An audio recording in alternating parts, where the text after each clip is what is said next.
Bon dia, som 23 de maig. Comencem l'informatiu d'UPF Televisió amb la mirada posada a les eleccions europees d'aquest cap de setmana. Abans, però, repassem el més destacat de la jornada. Els candidats de les joventuts a les eleccions europees protagonitzen un debat centrat en els joves i la seva relació amb la Unió Europea. Es reactiva la polèmica pels papers de Salamanca. El govern del PP paralitza el procés de recuperació perquè no influeixi en campanya europea. Coneixerem els detalls de la nova ordenança d'animals domèstics i què en pensen alguns dels propietaris d'aquestes mascotes. I conversarem amb l'il·lustrador català Conrad Roset, que exposa la seva obra Love and Death a la Sala Vincent de Barcelona, en un moment en què aquesta tècnica artística està en alça. Bon dia. A 3 dies de les eleccions al Parlament Europeu, la Universitat Pompeu Fabra va dur a terme un debat electoral. Els candidats de les joventuts dels partits amb representació a Catalunya van destacar la importància d'una altra participació. Tots van coincidir que el moment polític actual passa per trencar amb la dinàmica d'anteriors eleccions i busca una major connexió amb Europa. Però realment els joves a vegades no som conscients del nivell que tenim de relació amb Europa. Hem nascut ja amb aquest estat més integrat amb la Unió Europea i per tant ho tenim normalitzat. En uns comicis on s'elegeixen les institucions que dictaminaran més del 70% de les polítiques de l'estat espanyol, el masclisme a Canyeta i el procés català han cooptat els discursos de campanya els últims dies.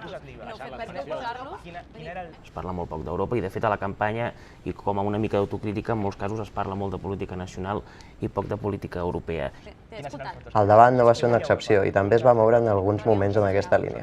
Els joves candidats van ser un reflex dels caps de llista dels seus partits i van mostrar les dinàmiques de la política professionalitzada. Les eleccions de diumenge estan marcades per una gran abstenció, augment de l'euroscepticisme i un suport als extrems.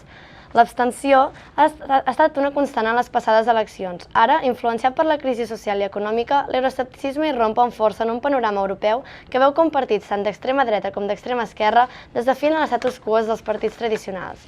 Aquests són els temes que tracta el reportatge realitzat per Sandra Vicente i Lorena Velasco i que us oferirem al final d'aquest informatiu. L'Institut Elcano xifra que el 50% dels espanyols no creuen importants les eleccions del proper 25M. És per això que hem sortit als carrers de Barcelona a preguntar als ciutadans què n'opinen i si votaran el proper diumenge. No votaré a ninguno. ¿Por qué? Porque cualquiera de los dos que sé que van a ganar no me gusta ninguno. No votaré. Estoy decidida. Sí, claro. Sí, bueno, si me puedo iré y si no, pues mira, salga lo que salga, ya está, ¿no?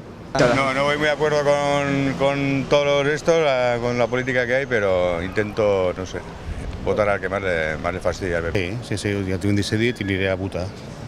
Confio per les pròximes que seran per escollir la independència de Catalunya.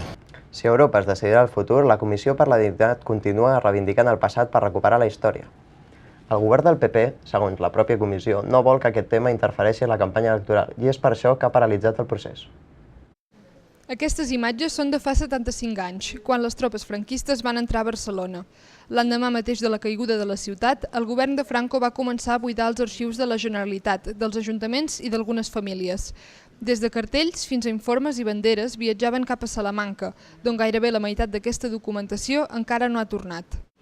La Comissió de la Dignitat treballa des del 2002 per aconseguir el retorn íntegre dels papers. El govern català ja els té pràcticament tots, però queden pendents els de particulars i els de 43 ajuntaments catalans, que ara s'han decidit actuar conjuntament contra el Ministeri de Cultura si no facilita els arxius.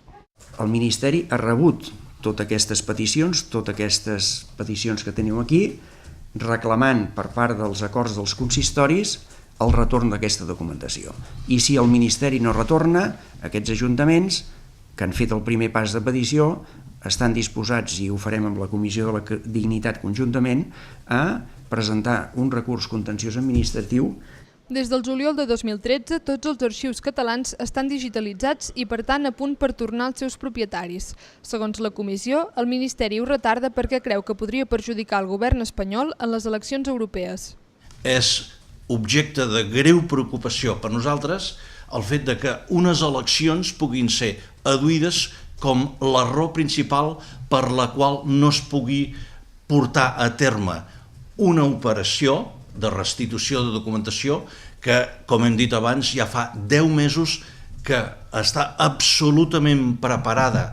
El retorn es va aprovar fa 9 anys i en cas que el Ministeri no enviï a Catalunya els arxius que falten, es trobarà amb el recurs contenciós administratiu abans del juliol. Sense el treball de les abelles, podríem arribar a perdre 3/4 parts de la producció agrícola per consum humà al l'estat espanyol. Aquesta és la conclusió a la qual ha arribat Greenpeace en el seu últim informe. Com seria un món sense abelles i altres insectes pol·linitzadors? Greenpeace ha presentat avui el seu últim informe, on alerta sobre el fort impacte econòmic que pot tenir la davallada de la població d'abelles, tant a Catalunya com a la resta de l'estat espanyol. Productes com aquest pot de mel, mandarines, plàtans o enciams es poden veure greument repercutits si les autoritats no regulen l'ús de plaguicides i insecticides que posen en perill la vida d'aquests insectes clau per a l'ecosistema. Catalunya seria una de les comunitats més perjudicades, amb una caiguda del 90%. Una de las principales conclusiones a que llegamos es que el 70% de los cultivos para consumo directo humano en España dependen de este tipo de polinización. Es decir, 3/4 partes de los cultivos están amenazados por el declive de las abejas y otros polinizadores. L'ús de plaguicides no ecològics és, segons els experts, el factor que millor explica la desaparició de les abelles. Per això, Greenpeace demana la prohibició de 319 d'aquests insecticides altament perillosos. Valoro molt tot aquest informe que han fet a Greenpeace, el Lluís i els seus companys, perquè al final el que fa és sensibilitzar-nos, sensibilitzar la societat i els apicultors també, sobre el valor que té la pol·linització, que es pot considerar un motor de la biodiversitat. Greenpeace continua lluitant per un canvi del model agrícola espanyol i proposa arribar a 2050 amb un 100% d'agricultura ecològica. I d'abelles passem a parlar de gossos. Una nova ordenança municipal canviarà la manera que animals, domèstics i ciutadans comparteixen l'espai públic. Davant de les demandes dels barcelonins, els gossos podran tornar a desplaçar-se en transport públic i s'habilitaran nous pipicans, entre d'altres iniciatives. Tot i així, no tots els propietaris de mascotes estan satisfets. A les grans ciutats s'ha de conviure amb persones de moltes cultures i també amb les seves mascotes. És per això que s'han de posar normes. Des de 2003, a Barcelona, els animals no poden viatjar en transport públic. Això, però, està a punt de canviar amb la modificació de l'ordenança municipal de tinença responsable d'animals. Aquesta és només una de les normatives que s'inclouran en el paquet de mesures que ha proposat l'Ajuntament de la ciutat, però no és l'única. Es prohibeix que els animals estiguin més de 3 dies sols als domicilis i en el cas dels gossos no poden estar més de 12 hores. Aleshores, això és un avenç que queda d'alguna manera recollit en l'ordenança, no? Les persones que vulguin tenir un animal han de signar una declaració de responsabilitat civil. En fi, hi ha molts aspectes de millora, no? I creiem que és important que es faci aquesta adequació, com passa amb altres ordenances, que s'actualitzi d'alguna manera aquesta ordenança de protecció, tinença i venda d'animals. Abans d'aprovar la nova normativa, cal que les associacions animalistes en diguin la seva. En aquest cas, insisteixen en que els diners de les multes s'han de destinar al benestar dels animals. Les sancions s'han de posar, i això nosaltres ja ho vam dir-ho, que s'han d'intentar avaluar i que siguin una miqueta més lògiques, que reinverteixin en els propis animals. I reinvertir en els propis animals, què vol dir? Doncs millorar els pipicans, per exemple. Un dels temes més polèmics era el de les instal·lacions canines. Les associacions no són les úniques que reclamen millores als recintes. Els mateixos propietaris denuncien també que el terra està ple de forats i que les valles separadores no són prou altes per evitar que els gossos les saltin. Realmente no están higiénicamente en buenas condiciones. Se tendría que hacer más limpieza realmente y no se hacen. Nada más, si os fijáis, las plaquitas que donde pone cuando se ha hecho la última limpieza no están al día. A ver, tendrían que hacer áreas más grandes. Áreas hay suficientes, lo que pasa es que cabe un perro, se crean colas, meten un perro que no sabe si es agresivo y quieres meter el tuyo, tienes que respetar un cierto orden. Es la gente la que es muy sucia, en cuestión de recoger las heces y todo eso, cuando no les ven procuran dejarlos. L'Ajuntament ha demanat als ciutadans que aportin les seves idees abans de donar l'ordenança per definitiva. Ho podran fer per internet o a través de diferents entitats fins al 13 de juny. Aquesta d'aquí és una de les moltes zones exclusivament per gossos que hi ha a tota Barcelona. Si la proposta de l'Ajuntament finalment s'aprova, se n'ampliarà el número i se'n milloraran les instal·lacions. Un cop passat els tràmits, caldrà esperar al setembre per a que aquestes novetats entrin en vigor. S'acosta l'estiu i la fi del curs escolar, però la fam no fa vacances, tal com diu el lema de la nova campanya del Banc d'Aliments, presentada avui a Sagrera. Precisament, els períodes no laborals és l'època de l'any en què hi ha més demanda de productes bàsics. És per això que el Banc d'Aliments es mobilitza. Aquest estiu, la fam no fa vacances. Avui s'ha presentat al Banc d'Aliments de Sagrera la segona edició de la campanya La fam no fa vacances. Aquesta campanya l'organitzen els 4 bancs d'aliments de Catalunya amb l'objectiu de recollir aliments bàsics per la temporada d'estiu. En lloc d'una recapta normal, es tracta que diverses entitats organitzin activitats per aconseguir aliments, com per exemple la que oferirà Danone. El tret de sortida serà a principis del mes de juny de la mà de Danone, que organitzarà una acció que es dirà Maletes contra la fam, i en un lloc de trànsit de viatgers, de trànsit vacacional, es convidarà als viatgers a passar el seu equipatge. I Danone s'ha compromès a que el pes d'aquelles maletes ens el donarà en iogurts al Banc dels Aliments. La fam no fa vacances vol recordar que a l'estiu també fan falta ajudes. Els aliments que es demanen, un cop més, són aliments bàsics però d'un alt valor nutritiu. Necessitem oli, necessitem llet, necessitem llegums i conserves de peix. I és que aquest tipus de campanyes serveixen per omplir el rebost d'aliments bàsics. El que es tracta és de tocar el cor per portar aliments a la boca. Tocar el cor de les persones que poden per donar aliments a les persones que ho necessiten.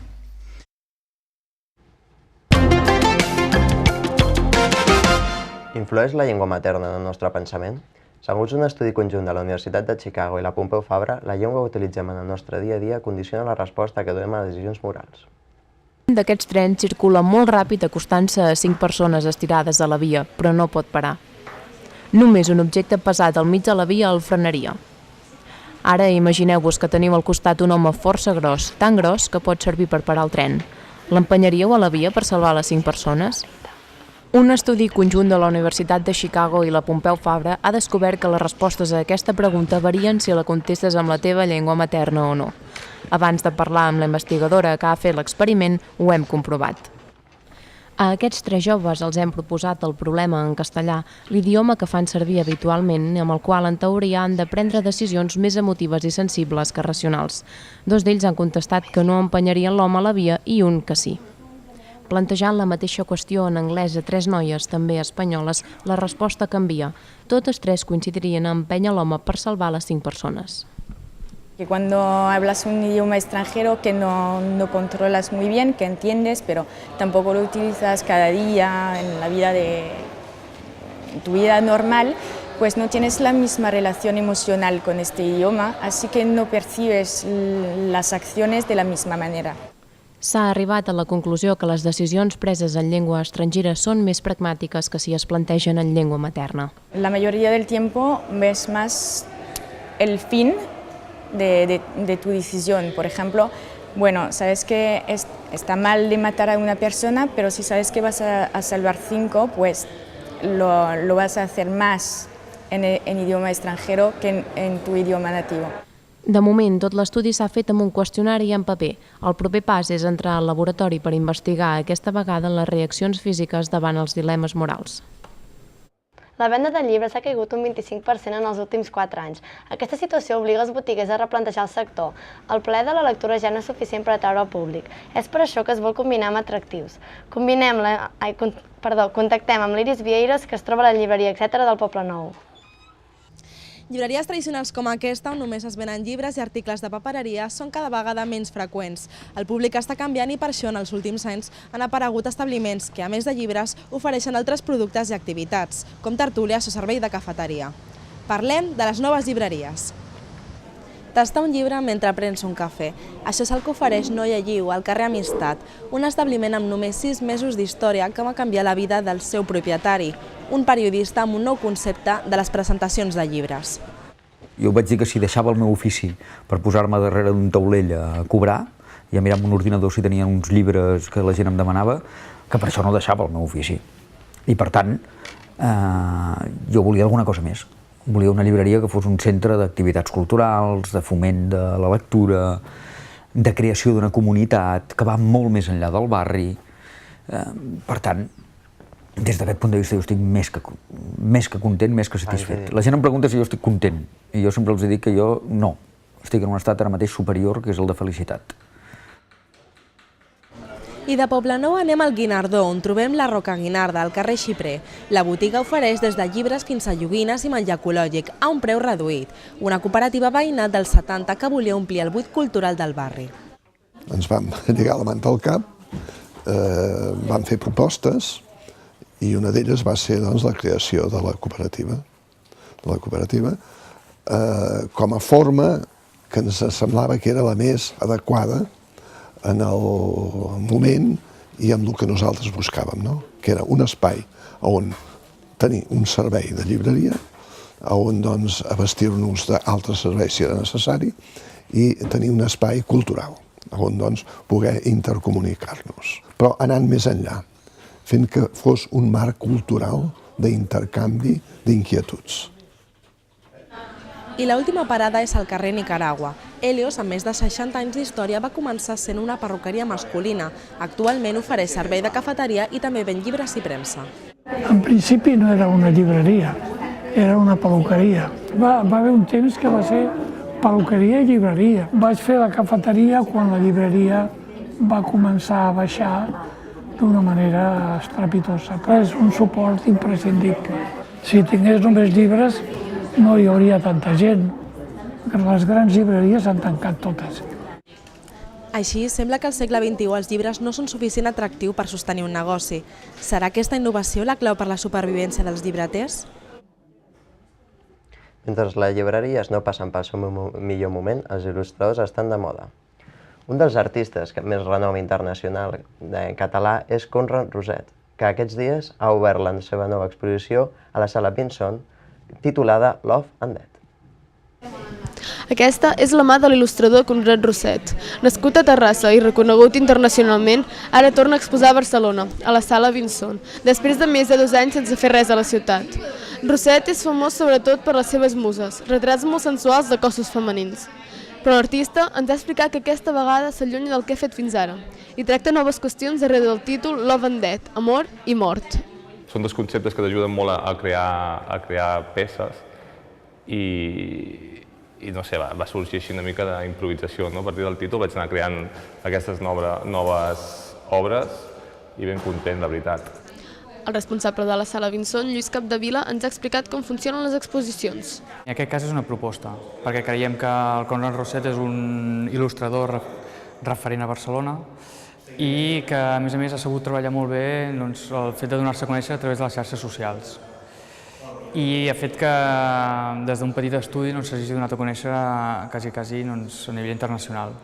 S'intenta sempre sorprendre una miqueta a la gent que ens ve a veure. Diguéssim que la sala és com un regal, igual que els aparadors, al vianant. A la Vendet, Roset canvia el seu estil però no l'estètica.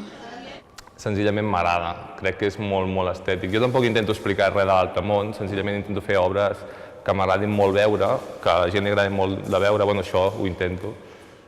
I no hi ha cap sentit més enllà que la pura estètica del cos femení, de les cares, les expressions. Intento que tot sigui molt expressiu, però no té cap significat més profund que la bellesa en si.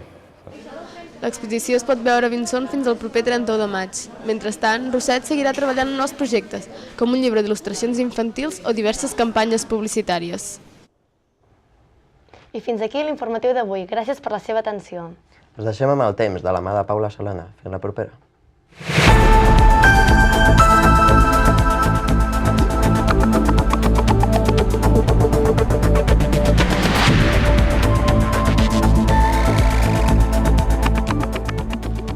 Molt bona tarda.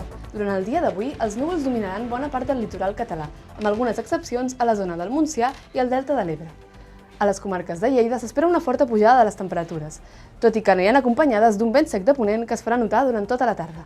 A la Vall d'Aran encara hi trobarem les últimes nevades de la temporada, però al capvespre ja començaran a arribar les precipitacions. Pel que fa demà, el sol brillarà a bona part del territori català. Ja des del bon matí, a les comarques de la Segarra i del Segrià hi haurà una boira intensa que pot durar fins a primera hora de la tarda. A la Vall d'Aran continuen els núvols i les precipitacions, que poden arribar fins als 5 litres per metre quadrats al llarg del dia. A més, aquesta matinada es podrà veure des de Catalunya una pluja d'estels. L'ideal és anar-la a contemplar des de zones allunyades, ja que a les grans ciutats la contaminació lumínica no en permetrà l'observació. Ara els deixem amb una imatge que ens han enviat aquest matí des de Santa Maria de Merlès, al Berguedà, que ens ha enviat la Maria Coma, on s'han despertat amb una boira baixa i plogim. En Joan Verdaguer també ens envia aquesta sortida de sol des de Mer, a la comarca gironina de la Selva. I ara els deixem amb un reportatge sobre les eleccions europees d'aquest proper diumenge. Que passin una molt bona tarda.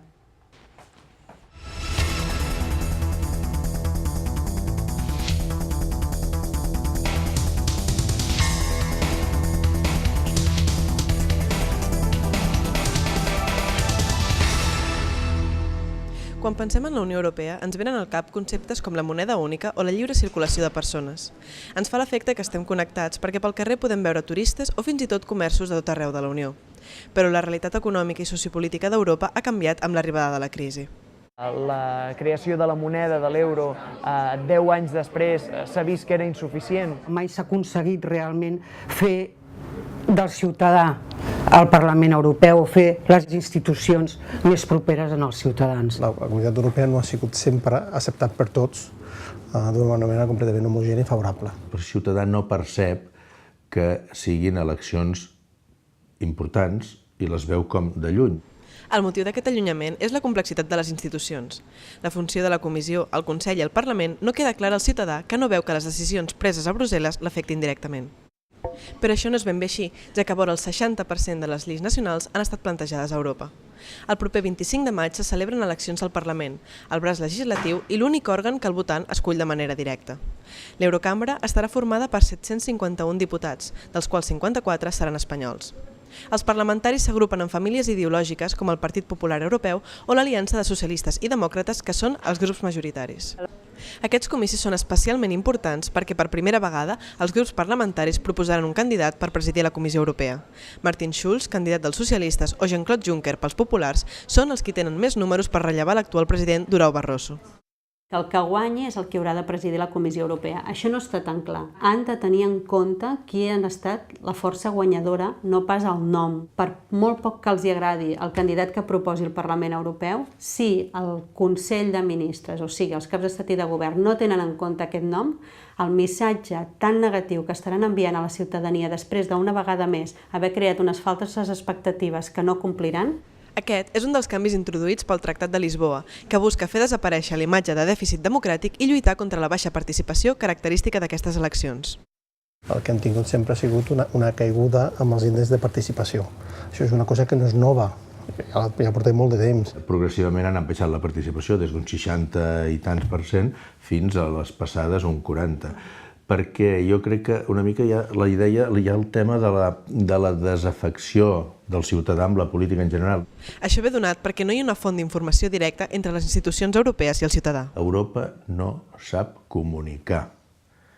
No sap comunicar el positiu, el que és molt. El resultat d'això és que els països del sud relacionen Europa amb austeritat arrel de la crisi econòmica. O sigui que el que ens ha deixat és una Unió Europea molt més jeràrquica, d'uns sobre els altres, d'uns països creditors, perquè donen diners, que decideixen sobre el futur i el dia a dia dels països deutors perquè depenen d'aquests rescats. Tot això fa molt difícil que es pugui percebre una Europa unida, perquè hi ha disfuncions amb l'economia. Com se soluciona això? Doncs amb més unió política. Aquesta idea d'una unió política no és majoritàriament acceptada pel conjunt de les poblacions europees. Per tant, és inviable, perquè no es pot imposar res des de fora. Aquestes discrepàncies i la desconfiança en la Unió han fet créixer el fenomen de l'euroscepticisme. Partits com el Front Nacional francès, el UKIP britànic o el Partit per la Llibertat d'Hongria són representants d'aquest corrent i d'ideologia d'extrema dreta que esperen bons resultats de cara a les eleccions.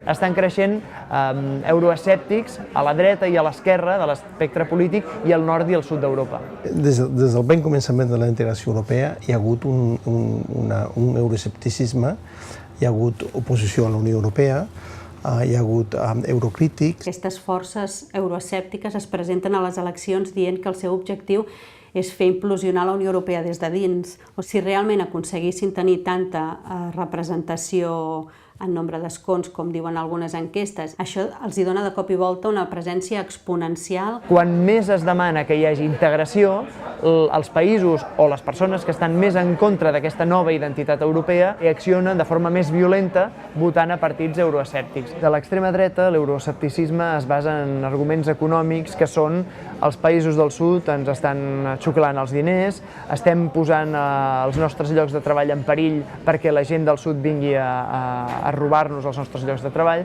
A banda d'aquests, alguns partits de l'extrema esquerra, com el grec Syriza, també han adoptat el discurs euroscèptic.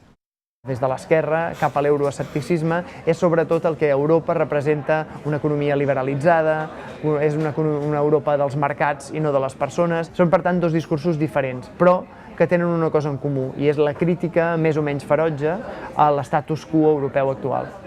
Tot i que a Espanya aquests partits no tenen força, el resultat d'aquests comicis determinaran les línies a seguir en assumptes com l'austeritat o l'encaix Catalunya-Espanya. Europeu ha permès l'aparició de companyies europees, ha facilitat una gran reducció de... En plena campanya electoral, els candidats presenten les seves propostes davant un públic jove i encara indecís per tal de fer marxar el fantasma de la baixa participació a unes eleccions realment transcendents en les que ens hi juguem el futur d'Europa.